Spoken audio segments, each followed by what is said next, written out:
weekend that we got together at the headquarters, Headquarters of what?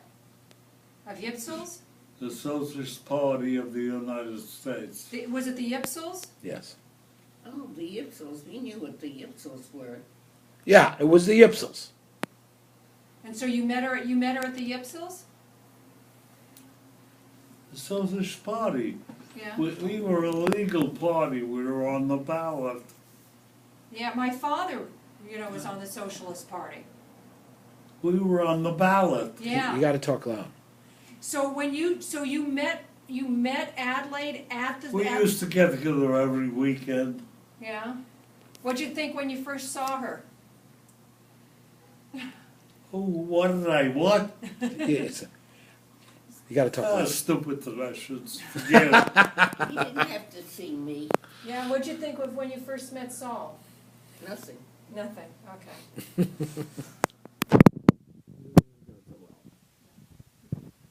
Sorry, guys. Maybe we'll try again next week.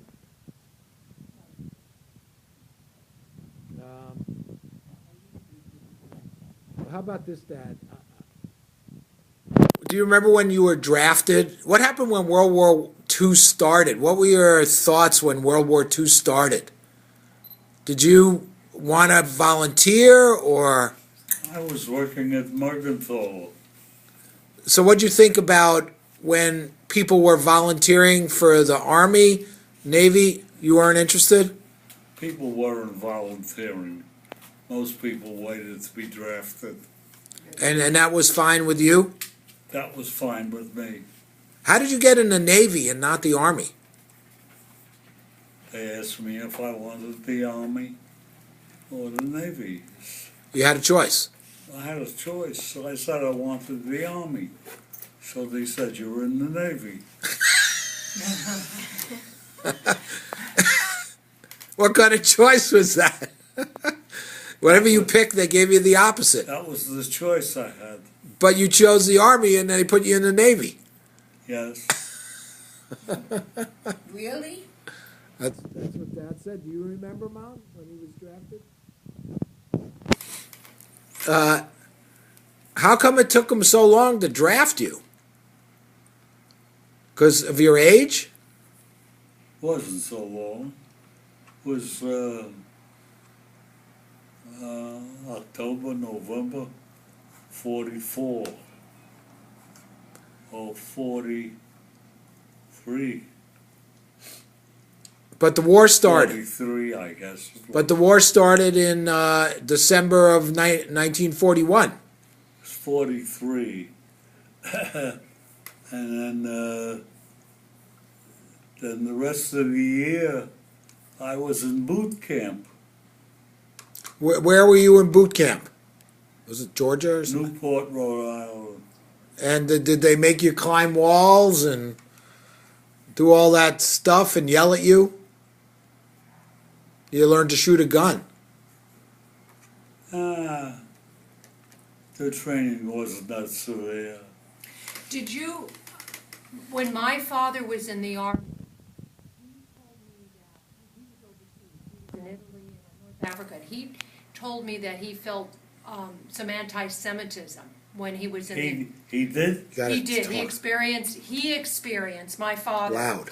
anti-Semitism. Did you experience it? Anti-Semitism. There was anti-Semitism wherever you went. Yeah. And did you feel it in the Navy? No. Not in the Navy. But how? When I finally ended up at Dan Foran, the supply officer, the man who was on above me, the supply officer, he was a supply officer for the base. He was a Jew. Huh? The chief petty officer of our division, the chief petty officer of the division was a Jew. In the office itself, the enlisted personnel, there was at least one Jew I knew of. I think there may be two, I don't know. There were Jews all over the place. There was no anti-Semitism, not in Tanforan. They could barely afford to be anti-Semitic. There were Jews all over the place. How about in California? That's Did you fantastic. feel there was, in general, besides the base, was there anti-Semitism? When I finally got transferred to San Francisco, and headquarters was Pier 52 on the Embarcadero. Wow, The Embarcadero that's really something, yeah. was my headquarters. And we live on the Embarcadero, Pier 52, on the other side, all the way up. yeah. And the group there, I think we had one or two Jews. We had a group of 12 people. They were all New Yorkers. A very strange group. Why were they strange? They were all from New York. Maybe they thought Jews were good people who could count well. What? Maybe they thought Jews could count well. So they gave them the supply division. That's what my, At that time, we were attached. I was attached to incoming material, incoming freight.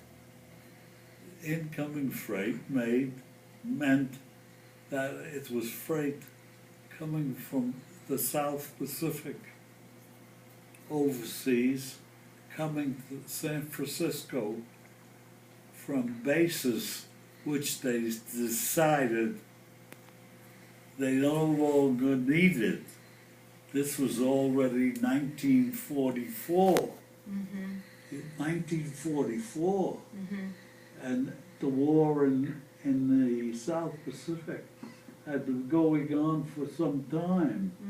And they had made progress to the point where some of these bases that they took from the Japanese, you see, and some of the bases which they set up thinking of the campaign further on, they decided upon that were unnecessary.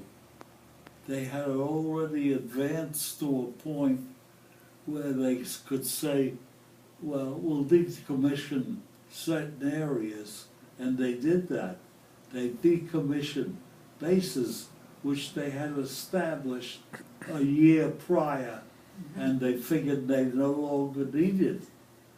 They simply pulled the ship up and took the whole base and threw it on the ship, and they went off. The ship came back to San Francisco to us. And they docked in Oakland, they docked in San Francisco, they docked all over the place. So wherever they docked, that's where we went. We'd come there, and just prior to coming there, we had a set of invoices of the material that had been thrown on the ship. They sent invoices to San Francisco, and we prepared a whole stack of invoices for all this material. This material was unloaded on the dock, and we took the invoices and tried to find the material on the invoice. And whatever, most of the time they called for the material to be returned to bases in the United States where the material would be of some use.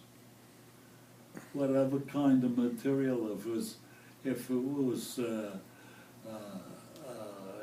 airplane material, we sent it to an air base, you know, or whatever material it was, we shipped the stuff all over the United States. Most of the material that came in on these shipments were the personal possessions of members of the crew. Every so often, I think every year or so, they let the enlisted personnel put together old material which they considered, which he considered unnecessary. And they packed it in a sea bag, and they gave it to us, and we shipped it back to the United States. And it was amazing, everybody on board ship had material to go back to the United States. So when this stuff was loaded, there would be a couple of hundred sea bags, all addressed to the home address of the individual sailor who belonged to it. So we shipped out hundreds of sea bags of personal effects that belonged to all the seamen. That's what's kept us busy. You were like the post office. You were like the post office. That's right. How long were you there? I was there a year and a half. And then By the time I left, they were letting everybody go. There were just a few of us left. And they hired civilians to replace the men that they let go. So we'd be going out, I'd be the enlisted man, and then maybe 10 civilians who were with me. You know, Ask him how he liked it being was in San very Francisco. bad. By the time they let me go, I was there, you know, few and far between. They were all civilians. They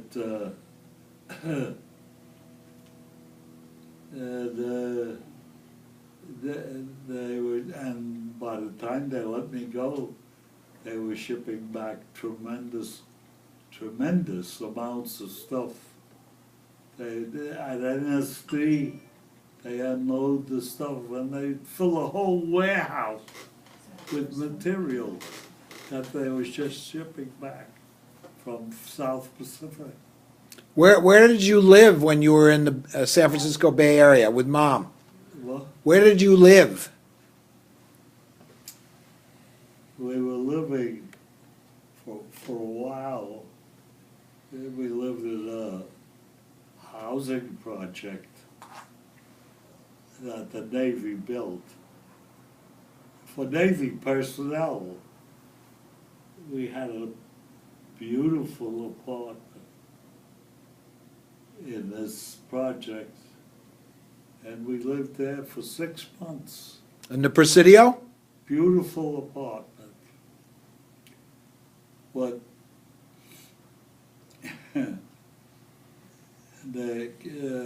one day I was called to headquarters. It was a female officer who said, "Look, the apartment you're living in, you're not entitled to it.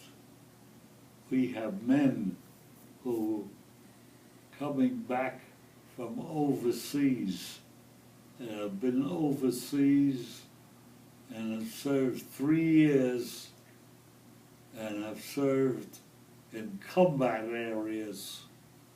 We want that apartment So I'm ordering you to get out because we want to put a man in that apartment who deserves it. Oh, I'm giving you 24 hours to get out. So we took Johnny's little wagon, had a wagon with, with 4 wheels, wagon. Little red wagon. And we loaded all our furniture on Johnny's wagon. And we pulled it back from where we were, which was in South San Francisco. And we pulled it from there back to Lomita Park, where's that? which was Millbrae. not too far away. It could be managed. The airport. We went there, and we went back to June's house. June. Frida's June? June was a native who lived in Lomita Park. She had this house there. And when she heard that we had been thrown out, she said, "Come to our house." So we came to June's house. June's had a house with a few bedrooms. So we went in. We went in.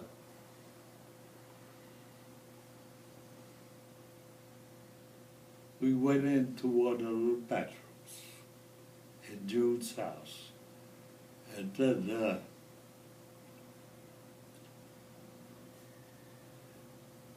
What happened after that? We moved into Vincenzini. Mom, do you remember that when you were? The house. Yeah, when you were living in San Francisco with Dad when he was in the Navy, and you were forced out of that nice apartment. You moved in with June. I don't know how you knew June. The house next door to where we lived, to the house next door to June's house, Vincenzini lived there. Vincenzini was an Italian man. He was a widow. And they lived there with his daughter.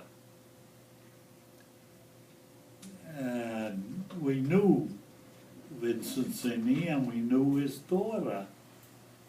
His daughter was going to leave the house. She was going to visit her husband, who was stationed in Boston. He was in the Coast Guard. So this left Vincenzini living alone in the house. And Vincenzini asked us to move into the house with them. He said he wasn't going to charge us any rent, but he'd ask Adelaide to do whatever cleaning was necessary, and any cooking or anything else, anything. He was asking us to stay in the house, and he gave us a bedroom.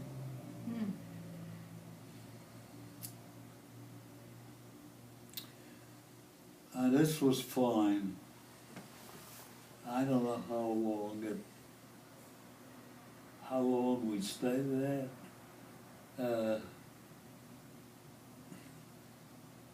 By this time, I got this transfer to the fleet headquarters in San Francisco, Pier 52, the Embarcadero. And we didn't want to stay with Vincent Cini anymore because it was getting to be very irregular. So we moved out of Vincent Cini. We had got this shack about 2 blocks away, which was empty, and we rented it. It's a miserable place. It had been rented prior to that time. It had been rented to sailors from the base, and none of them were clean. So a day before we moved in, we went to the shack and we cleaned it up as best we could, and then we moved in. So we made the best of it anyway. Yes, and we were staying in this shack until the end. That's when I finally got out. That's when we left from this shack. Yeah. But weren't you ordered, you were stationed in the U.S., weren't you ordered overseas to serve? When